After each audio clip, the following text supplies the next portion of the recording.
Hi ladies, this is Iveta. I'm a postpartum pregnancy corrective exercise specialist and I help women of all ages with their pelvic floor problems even when after they tried pelvic floor therapy and failed. So today, as per popular demand, I'm gonna be talking about Kegels. Okay? 5 reasons why you should refrain from doing them, why they not be so good for you. When absolutely not do them, and when they may be beneficial to you. Okay, so what is a Kegel? Kegel is a pelvic floor contraction. Okay, so that's an equivalent. It's the same thing. Now, Kegels were invented in the 50s by a guy called Kegel. Okay, so for me, that's already enough information that tell me like, is this really the right thing for me? We know a lot more. The science has advanced a lot more since the 50s. Okay? So Kegels are still very prevalent and they shouldn't be. We know a lot more about pelvic floor now.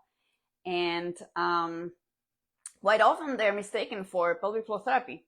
I meet a lot of women, especially from UK, where in UK somehow the NHS thinks like pelvic floor therapy, like hey, Kegels, okay? So I come that across. Obviously, there are also many exceptions, but Kegels are not pelvic floor therapy, okay?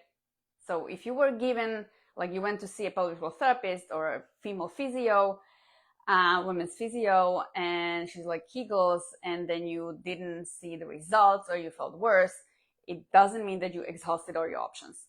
No. Okay? Kegels are not pelvic floor therapy. Or one approach, just think about it, cannot be a therapy, called a therapy, just, logically. Okay, so also, like a good sign to know like whether your therapist is good or average or plain bad, if you are first time seeing a therapist, a pelvic floor therapist, or a women's health physio, and you're a beginner, you just started seeing someone, and the first thing they tell you, Kegels, I would really advocate and really argue that that's not a good therapist. Kegels should not be the first thing to address, okay? When you're postpartum, when you have prolapse, it's definitely not the first thing to do, okay? Why? Okay, so let's go into the whys. Well, this is Western medicine principle when you think about it. You have a problem down here, it's in the pelvic floor. So let's look at the pelvic floor in isolation and try to fix it. Okay? Our bodies do not work this way. You are not a machine. We cannot take out one part. Okay? We cannot take out just one part and focus it and kind of repair it or make it strong and make it somehow better and hope that the whole thing, the whole system will work. Does that make sense? Let me know in the comments if it makes sense. If you have any questions, let me know, please. If you watch it live, #live or #replay. This is gonna help boost the algorithm. We all have to play with the algorithm. So more women get to see this actually. More women need to know this information. This information should be freely available and should be given to you by our medical providers. But it is not, okay? There's a lot of outdated information and misconception out there. So please do me, yourself, and other women a favor. Comment with the #replay or #live or any questions that you might have. Let me know if you understand and if you can follow this logic about Kegels. Okay, so first reason is that it assumes that you can isolate the pelvic floor, and a weak or strong or a tight pelvic floor is the sole problem. Okay, it's like we know now that the strength of the pelvic floor doesn't correlate like with the symptoms. Okay, so you can still be symptomatic and have a perfect fine pelvic floor for whatever, overactive bladder, prolapse, leaking, your pelvic floor could be fine. And there are studies that show that. Okay, so for example, there was a study with incontinent women. They were put buckets, they were holding buckets. So you hold a bucket and you're standing. Okay, so you have to keep balance. Your core and pelvic floor need to work. Okay, now they were throwing a load or weight into the bucket, and so the woman had to brace. Because the bracing with incontinence, the bracing mechanism is incorrect, they would leak. Okay, but these women had all strong pelvic floors. Okay, so when they did Kegels with them, they were all strong. They still would leak when they were supposed to hold a weight. Okay, so there's studies that show that your pelvic floor could be healthy, but you still will be symptomatic for something. Okay, for a pelvic floor dysfunction of whatever, you just may have symptoms. Okay, so we cannot just assess the pelvic floor in isolation and say, well, you have these problems. Okay, well, let's work on the pelvic floor. And if your pelvic floor is fine, we say, oh, we can help you. It just doesn't work that way. Okay. So it also kind of assumes, so pelvic floor is like a trampoline. Imagine a trampoline. Okay. Pelvic floor goes up and down with every single breath. If you don't know this, then you're completely missing out on doing Kegels or any pelvic floor problem. Okay, so your pelvic floor with the diaphragm, as you inhale, we inhale all the air, the diaphragm goes down to accommodate for the air, pushes down the organs, and so the organs push down on the pelvic floor. So on inhale, we say the pelvic floor goes down, relaxes, or descends. Okay, and on exhale, the opposite happens. The pelvic floor helps to push out the organs. Organs push on the diaphragm, and the diaphragm lifts, and they push out the air out, and we exhale. Okay, so this happens with every single inhale and exhale. How often in a day do we take a breath? They say from 18,000 times to 22,000 times. Okay, so that's the pelvic floor function. It's like a trampoline. Okay. You cannot jump on a trampoline without a frame, right? Let's say pelvic floor is the fabric or the cloth, and it has a frame, right? As a trampoline. You cannot jump on the trampoline with a broken frame.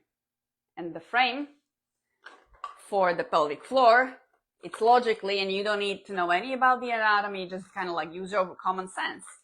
If the green tape is the pelvic floor, then what's the frame? It's all these, it's a pelvis. So it's all the zits bones here, right? All here where the pelvic floor attaches on the pelvis. That's the frame. So we need to have a healthy frame.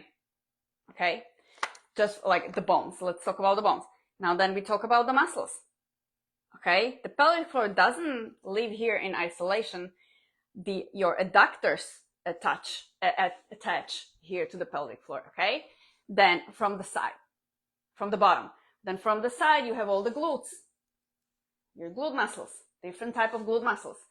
Then from the top you have the abdominal wall attaching to the pelvic floor. Then we have something called fascia. Fascia connects the entire body. So you can connect your shoulders with your feet.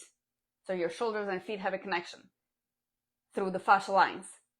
Okay, so the pelvic floor is connected with the vocal cords, for example. Huge connection, how you speak. If you hold your breath, with your vocal cord, we say it's a diaphragm. So there's 3 diaphragms in the body. Vocal cords, breathing diaphragm, and a pelvic floor. 3 diaphragms. They work in synchronicity. They have to work together. Okay? And so this is another reason why Kegels don't work. You can do all the Kegels in the world, but if that breathing mechanism that I described is faulty, and it's not working for whatever reason, you can do all the Kegels in the world, you'll still be symptomatic. You will not be able to fix your prolapse, your leaking, your overactive bladder, and so on. Okay? And the reason for that is because pelvic floor, it's a muscle like your biceps, but your biceps we do have voluntary control over it. But the pelvic floor has a component where we have involuntary. We don't have the control over it. And that's the breathing mechanism that I described.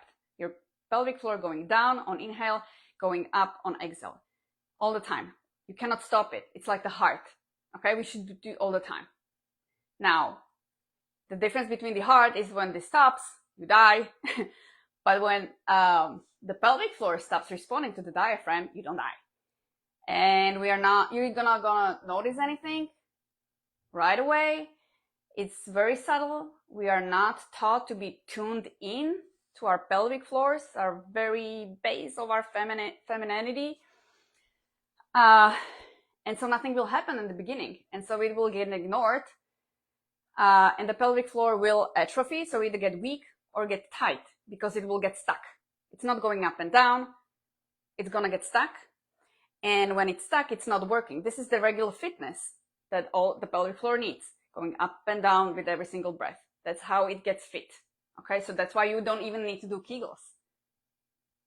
Okay, because your pelvic floor works with every single breath, with every single move that you do. Okay, so you will not notice anything if this mechanism goes wrong. But as months and years go by, something will happen, and you will end up with, it could be back pain, it could be hip pain, it could be unrelated to pelvic floor. Okay? It could be headaches, shoulder pain, because something in the mechanism is wrong. And then a lot of women, then they say, oh, it's suddenly out of nowhere. It's not suddenly out of nowhere unless you had a trauma, you had an injury, you were pregnant, obviously. That's pregnancy is a big, huge factor what challenges the pelvic floor. Okay. So what else do we have? It is taught improperly. That is another huge problem with Kegels. They have their place in therapy or dealing with pelvic floor problems. They have their place for sure. But they taught improperly, or they are introduced out of context, or in a too early. Usually it's like too early and the focus is on Kegels. That is the problem. So comment, please. How do you think you tell me how you're doing Kegels? How do you think Kegels should be done? Or what did the instructions tell you? Let me check the comments.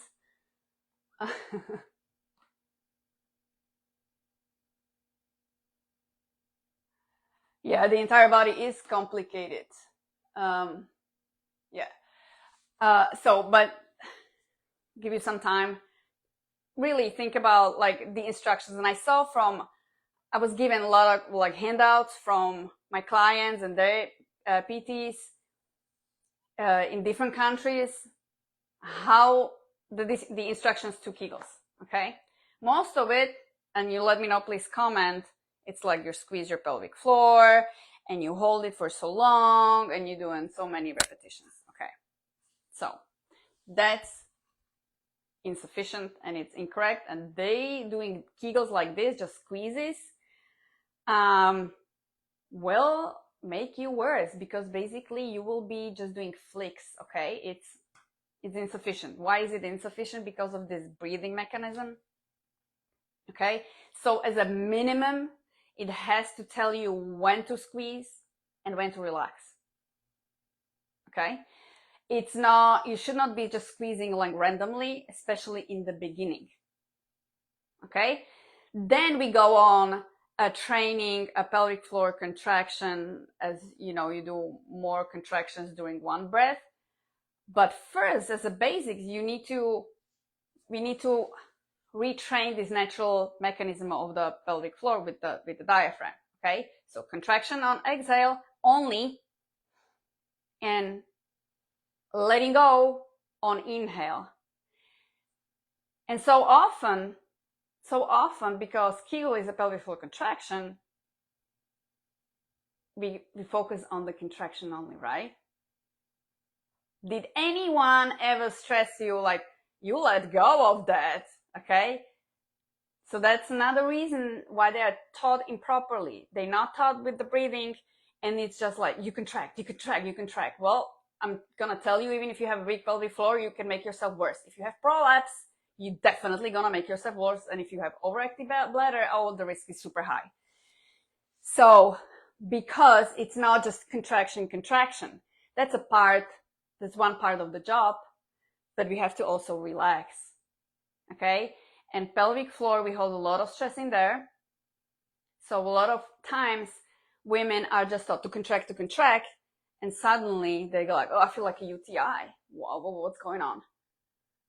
Suddenly they have this burning, this urgency, and they cannot pee because the pelvic floor is tight, presses on the urethra, and they cannot relax to let the urine out.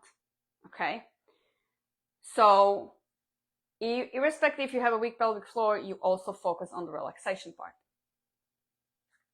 And let me know in the comments, did anyone ever tell you to focus on the relaxation part? Did you see it written in the handouts from your medical providers?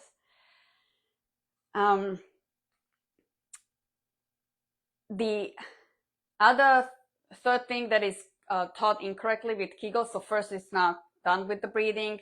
Second, there's no focus on, they're not telling you to relax, which is equally important. The third thing is your abs.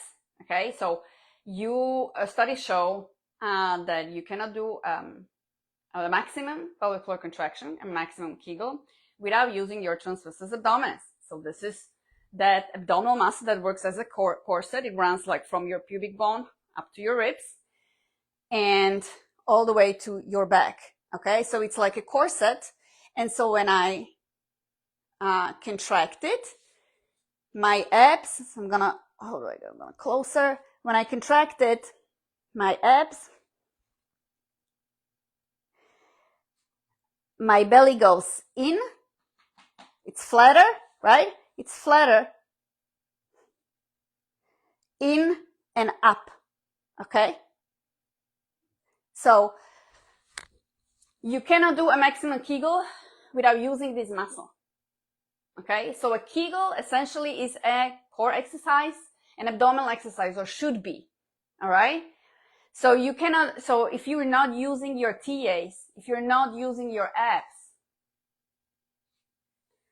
and you're trying to do a maximum contraction, not just any pelvic floor contraction. Like right now, my pelvic floor is contracting a little bit.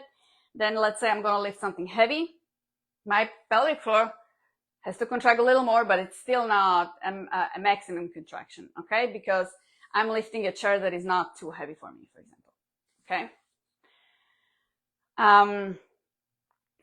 So if you are not using your TAs, your transversus abdominis, for a maximal contraction, then you're missing out. Basically, what you're doing, it's like with your bicep curl, with your biceps, you'll be doing this. You're not doing the full range of motion.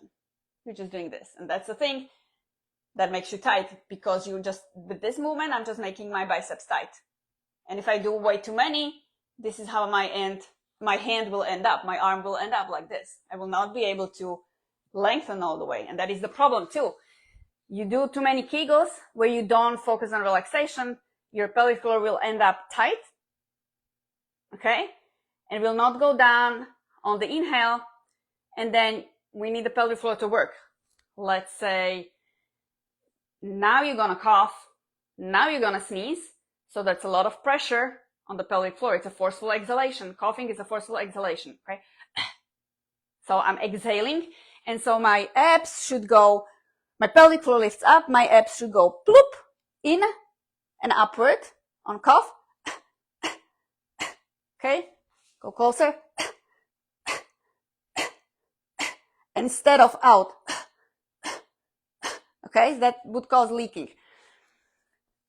So, but now the pelvic floor is super tight, and we wanted to go tighter for that, to brace for that cough. It won't be able. You cannot make it any tighter if it's already here. Okay, so that can cause also leaking. Like tight pelvic floor can cause leaking, and will make your prolapse worse. Okay, so it is not taught properly. But let's talk about why. Another reason. Okay, another reason is because they're not functional. Okay, when do you do a maximal pelvic floor contraction? Only when you need to lift something super heavy like a barbell. Okay, so for that you also need to understand that these what we call intra-abdominal pressure management or pressure management in your torso, it's that there's pressure from the air. So when you cough, laugh, sneeze, but also when you lift something heavy. Okay, so I have my dumbbells here, but doesn't have to be in the gym. This is everyday movement. You push a stroller, you push the cart, the wheelbarrow in the garden, you shovel snow, you sweep. That's all, everything pressure on the pelvic floor. It's pressure in your body, okay? And this pressure needs to be managed properly so it doesn't go down, but it goes upward, as I showed you before, and inward. And so the pelvic floor, as the heavier the load, the more the pelvic floor needs to lift up. Okay? So each time you actually exercise, each time you do any household activities, vacuuming, whatever I mentioned, you're lifting just the heavy groceries, you're lifting your babies, you're reaching up to get that cup. It's also a little like you're doing half plank, okay? You're at the airplane, you're lifting up your carry-on to put in that overhead bin, okay? That's your pelvic floor working right there, because it has to support the pelvis or help support the pelvis and the spine, so you don't get back pain. Okay, so it works with your deep core muscles to support the spine and support the pelvis. Okay, and so that's how you make your pelvic floor strong. And this reaction is what we call autonomic. You don't think about it. Like you don't think about when you cough. You should not be thinking about like, what is my pelvic floor doing when I'm lifting up something, like when as a healthy individual. Okay, you should not be thinking about like, okay, well, this is let's say this is a heavy bag with beers, not bag, case of beers, and I'm lifting it up like, oh, what's my pelvic floor doing? It should be automatic. Your pelvic floor should be automatically, without you thinking about it, lift up. The heavier you load your core, and loading your core could be anything from pushing, lifting, pulling, sweeping, doing kind of like plank, coughing, sneezing, laughing, all those daily activities. Okay, sitting down, squatting. There's also pressure where your pelvic floor needs to work a certain way.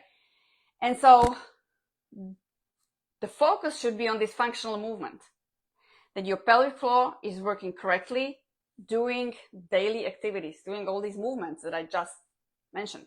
Okay, doing Kegels in isolation will not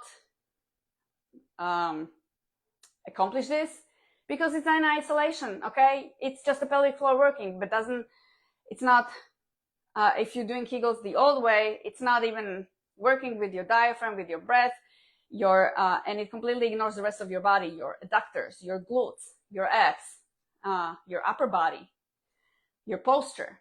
Okay, so Kegels are not functional. First, you have to restore the function of the pelvic floor, which is this breathing mechanism, and then daily movement. And then when would you do Kegels? Okay, so yes, Kegels have their place for sure. You would do it, so you're an athlete, you need to hit your personal records. You need to, you're a power lifter, you're a climber, and there's a lot of pressure. So on the pelvic floor, as you climb, as you want to run a marathon, you need to have a really strong pelvic floor for that. So you gotta, that's where I would do like Kegels. So for example, me, I'm hitting the gym 3 times a week. I want to do pull-ups. I want to lift the barbells. I want to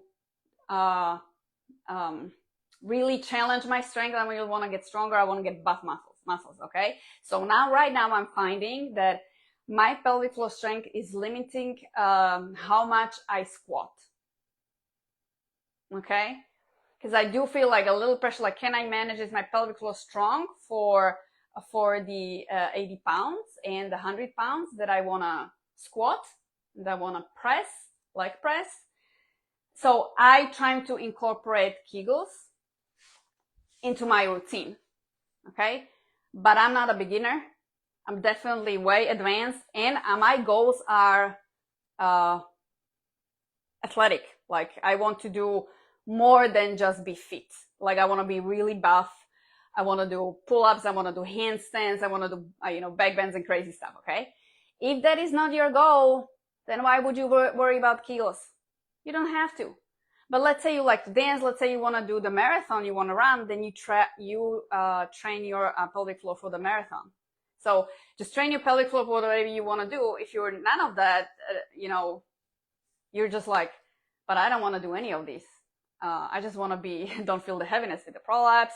I just want to be healthy and, don't have to map out bathrooms when I go to trips. I don't want to be leaking. Then, like, you maybe not even do Kegels. Like, in my rehab, I haven't done Kegels until I got to this point where, like, okay, well, let's maybe focus on that, because I did everything. I'm mostly leak free. I can run. I did CrossFit. I'm fine. But when I want to do a run for an hour, it's like, my pelvic floor doesn't like that. Like, maybe I'll get a little drop here and there. So I'm fine tuning my system. I'm fine tuning. Okay. Okay. So when should you not, last thing, when should you not, do Kegels at all? Like, beware, like, absolutely not. So overactive bladder, most of my clients, most that I see, it's the tension. Kegels will make you fall asleep, most likely worse. Okay. So really be careful with that. Prolapse, as well. Okay, I would refrain from doing Kegels unless it's really like you discussed it with a professional, you know what you're doing. It's not in the beginning. You got everything covered. You got the breathing, you have diaphragmatic breathing, your TAs are active, your glutes are active. You're somewhere in the middle of your journey. You're not a beginner. And the reason that actually Kegels make prolapse worse because of the tightness. If there's a risk that they will make you tight, especially if you are not doing them correct, or have been not focusing on that inhale and relax part, or you have been just doing them way too much. You've been doing Kegels and strength training exercises for pelvic floor. You may end up tight. And so now imagine your organs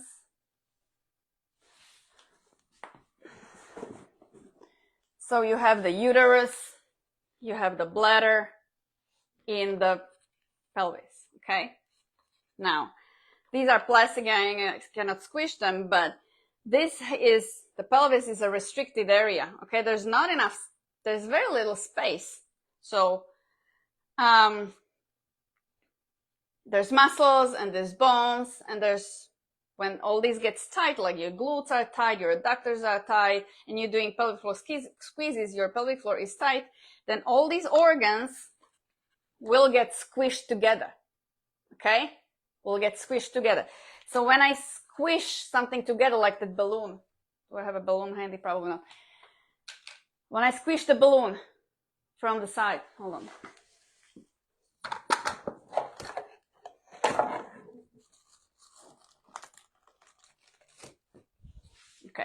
So these are your organs, pelvic floor organs in the balloon. I'm gonna squish the balloon from the side. What's gonna happen?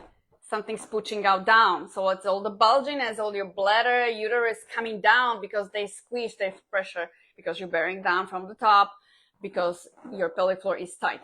So that's why your prolapse symptoms will be worse with pelvic floor tightness. That can be caused by doing too much Kegels or incorrect Kegels, okay? Does that make sense, this squeezing? So oftentimes, prolapse symptoms subside, or there's no prolapse when you make space in the pelvis. So, which brings me to yet another reason why not to do Kegels. Because look, okay, this is healthy pelvis. Like, look at the opening of the pelvis, right? So this is, the green tape should represent the pelvic floor. So, but look at the space. There's some space, and we need this space, okay? Now, postpartum, often, ladies with kids. But not only. When your hips get stuck like this, in this opening, we say this pelvic inlet external rotation, so there's too much opening. Look what happens to the pelvic floor and to the sits bones. Look what happened to the space. So, normal, and then hip bone stuck external rotation, okay? So there's not enough space, okay? It's all squished, okay? It's like this. Not enough space, enough space, all right? Now, that's really bad for your pelvic floor, this squishiness, and for your prolapse as well. And so here, the pelvic floor has some tension. It can go up and down, up and down. But with this, look what happened to the green tape. It's now super loosey-goosey, has slack, okay? It cannot contract because there's the bony alignment is out of whack. It's incorrect, okay? This happens after pregnancy, for sure. There are other reasons. If you're inactive, depends on your activities, you can be stuck with that too. So you can do all the Kegels you want, but your pelvic floor will not be contracting. Because it will be like, I cannot, if the pelvic floor needs to do this, like tension, slack, tension, slack. But if it's in slack all the time, like it cannot contract, okay? Because of the bony alignment here, very, very simply put. That's why if your provider is not checking your hips for external rotation, or is not giving you exercises to promote this internal rotation, this internal rotation, this, okay? Then there's a good chance that you will not be doing the Kegels right. And it's also the reason why it's so difficult to do a Kegel. It's like, am I doing it correctly? Like, I don't feel anything. That's part of the reason, okay? So there are exercises where we rely on the side, so we squeeze there's some pressure on the hips to promote this internal rotation, or also squeezing something like isometric squeezes with the adductors promote this internal rotation. So for example, doing squats, planks, or anything, like I'm squeezing. I'm not moving the adductors, but squeezing. So if you can squeeze, just keep isometrically using your adductors. Don't move. No. The adductors have to be isometric. So don't move it. Just keep holding it. Okay. That will promote a little bit of that opening here as well. So that speaks for, another reason when you see anyone doing the bands and all these abductions with the bands or without the bands, that's just really not good for your pelvic floor, and unless you have done all this work before and you're really advanced, okay? So that was the last reason why Kegels may not be good, okay? So I hope you got now like a comprehensive picture Yeah, so in summary, Kegels are just like a cherry on top. Okay, has to be done within a context, probably not the first thing. When you tackle all the breathing and the basics, you have your body working properly, then you can do like focus on the Kegels.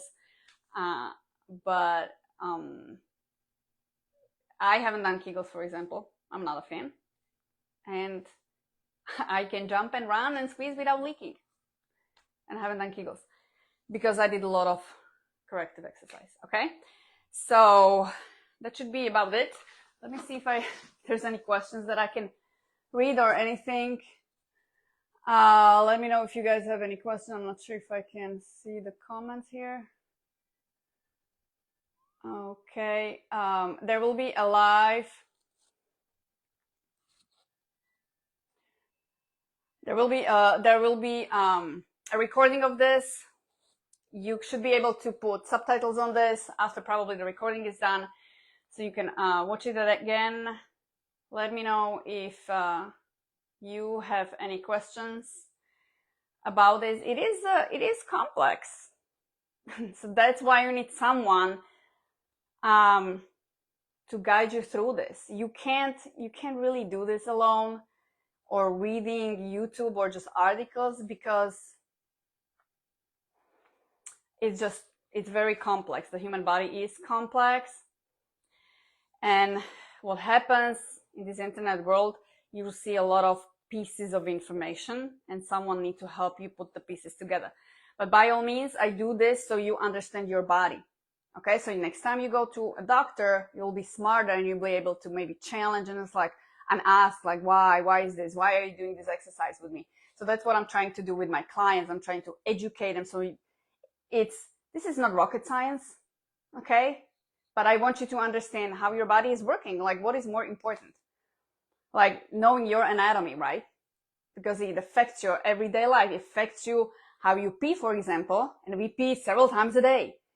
So it affects your health, our mental health, okay? So what is more important? That we know the anatomy, or we learn in school the anatomy of an animal, or that we know how our body is working?